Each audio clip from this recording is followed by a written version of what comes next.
এক নম্বর হচ্ছে মহিলা পুরুষ উভয়ের মধ্যে বিধিনিষেধ যেগুলো আছে সেগুলো হুবহু পালন করতে হবে।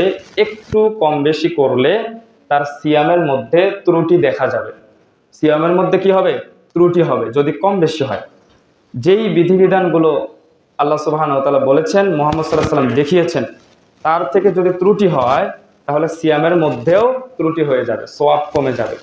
এমনও হতে পারে সিয়াম নষ্ট হয়ে যাবে। এই বিধিবিধানগুলো আমরা সকলেই ফলো করবো ইনশাআল্লাহ। দুই নাম্বার হচ্ছে, বিশেষ করে আমাদের সমাজে দেখা যায়, অন্যান্য সমাজেও আছে এগুলোর প্রচলন,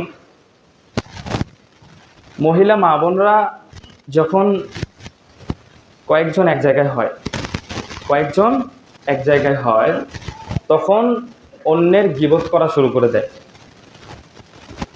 কেউ মন খারাপ করিয়েন না, এগুলো মুহাম্মদ সাল্লাল্লাহু আলাইহি ওয়াসাল্লাম হাদিসের মধ্যে বলেছেন যে ফজরের পর থেকে মহিলা মা বোনরা সাধারণত ইফতার তৈরি করে আসরের পর থেকে ইফতার বানানো শুরু করে বা রান্নাবান্না বিভিন্ন কিছু।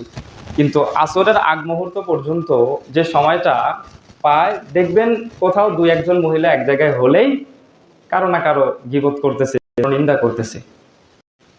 বোন আমার, আপনার ভালোর জন্য মুহাম্মদ সাল্লাল্লাহু আলাইহি ওয়াসাল্লাম আগেই সতর্ক করে দিয়েছেন। বুখারী শরীফের 1903 নম্বর হাদিসের বর্ণনা, মুহাম্মদ সাল্লাল্লাহু আলাইহি ওয়াসাল্লাম বলেন, ওই ব্যক্তির জন্য কোনো সিয়াম নাই, ওই ব্যক্তির জন্য কোনো রোজা নাই যে ব্যক্তি সিয়াম পালন করলো, যে ব্যক্তি রোজা রাখলো অথচ সিয়াম পালন অবস্থায়, রোজা থাকা অবস্থায় চোখর পরনিন্দা করা, গীবত করা, মিথ্যা কথা বলা, অশ্লীল ভাষা ব্যবহার করা, এগুলো পরিত্যাগ করলো না, ওই ব্যক্তির সিয়াম থাকাতে, ওই ব্যক্তির না খেয়ে থাকাতে আল্লাহ সুবহানাহু ওয়া তাআলার কোনো প্রয়োজন নাই। আল্লাহ সুবহানাহু ওয়া তাআলার কি নাই? কোনো প্রয়োজন নাই, এমনি সিয়াম থাকা হয়। ওই যে আমাদের দেশে হিন্দুরা থাকে না, কি থাকে? উপবাস থাকে, এমনি সিয়াম থাকে, কোনো আমল ইবাদত নাই, এমনি খায়, 7 দিন থাকে। তো এরকম যে শুধু উপবাস থাকতে চায়, সে ওই যে রোজা থেকে যেন চগলখড়ি করে, রোজা থেকে যেন পরনিন্দা করে, রোজা থেকে সিয়াম থেকে যেন গালমন্দ করে, অশ্লীল ভাষা ব্যবহার করে। যদি কেউ ঠিকভাবে সিয়াম পালন করতে চায় যে আল্লাহ সুবহানাহু ওয়া তাআলার দরবারে তার সিয়ামটা কবুল হোক, আল্লাহ সুবহানাহু ওয়া তাআলার দরবারে তার সিয়ামটা কবুল হোক কোনো ব্যক্তি যদি চায়, তাহলে অবশ্যই রমজানের দিনের বেলায় সেই ব্যক্তিকে অশ্লীল গালমন্দ থেকে বিরত থাকতে হবে, ফাসিকি কথা বলা যাবে না, চগলখড়, পরোক্ষ নিন্দাকারী, এই সমস্ত বিষয় থেকে ওই ব্যক্তিকে মুক্ত থাকতে হবে। তাহলেই আশা করা যায় আল্লাহ সুবহানাহু ওয়া তাআলা তার সিয়ামটা কবুল করবেন। আর যদি সিয়াম থাকার পর এগুলো করেন, তাহলে সিয়াম থাকা না থাকাই সমান। কেননা এই সিয়াম থাকার মধ্যে আল্লাহ সুবহানাহু ওয়া তাআলার কোনো প্রয়োজন নাই।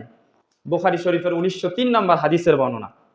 সারাদিন সিয়াম থেকে নামাজ পড়ে কি না পড়ে, ফরজ সালাতে তো বেশি আসেই না, নামাজ পড়ে কি না পড়ে, সারাদিন চগল করি। বোন আমার, এমন কথা আপনার মুখ দিয়ে বের হয়ে যাচ্ছে, হয়তোবা আপনি জানেন না যে এটা গীবত হচ্ছে, পরনিন্দা হচ্ছে, চগলখড়ি হচ্ছে, আপনার মুখ দিয়ে বের হয়ে যাচ্ছে। একজন ব্যক্তির অনুপস্থিতিতে যদি আপনি তার ভালো দোষ ত্রুটি বর্ণনা করেন, মানে প্রশংসা, একজন ব্যক্তি এখানে নাই, ওনার প্রশংসা বর্ণনা করতেছেন যে অমুক ব্যক্তি ভালো, অনেক নাম ধাম অনেক কিছু, এগুলো যদি বলেন তাহলে ঠিক আছে। কিন্তু তার অগোচরে, তার অনুপস্থিতিতে আপনি যদি তার দোষ বর্ণনা করেন, দোষ ত্রুটি, ওই ব্যক্তি যদি আপনার সামনে থাকে, আপনি সামনে রেখে তার ওই সমস্ত কথা বলতে পারবেন না। আছে না এরকম? ঘুমাচ্ছেন আপনারা? আছে না এরকম? আছে। কিন্তু তার অনুপস্থিতিতে যখন গায়েব থাকে তখন আপনি বলেন, এটার নামই হচ্ছে চগলখড়ি, গীবত। মুহাম্মদ সাল্লাল্লাহু আলাইহি ওয়াসাল্লাম এই গীবত, চগলখড়ি সম্পর্কে কঠিন সতর্কতা দিয়েছেন।